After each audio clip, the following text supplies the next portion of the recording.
Hello friends, mix કઠોળની chaat બનાવવા માટે સૌથી પહેલાં આપણે સફેદ ચણા અને લાલ ચણાને આખી રાત માટે પલાળી દેવાના છે. મેં અહીંયા ચોરી, મગ અને બટેકા લીધેલા છે.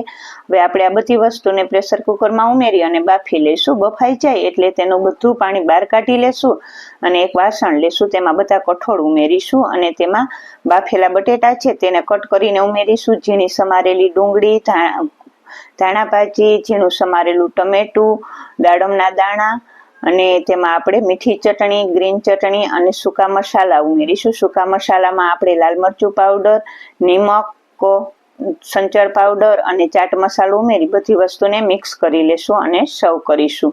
અને આપણે ઉપરથી ધાણા ભાજી ઉમેરીશું. તો તૈયાર થઈ ગઈ છે મસ્ત મજાની મિક્સ કઠોળની ચાટ.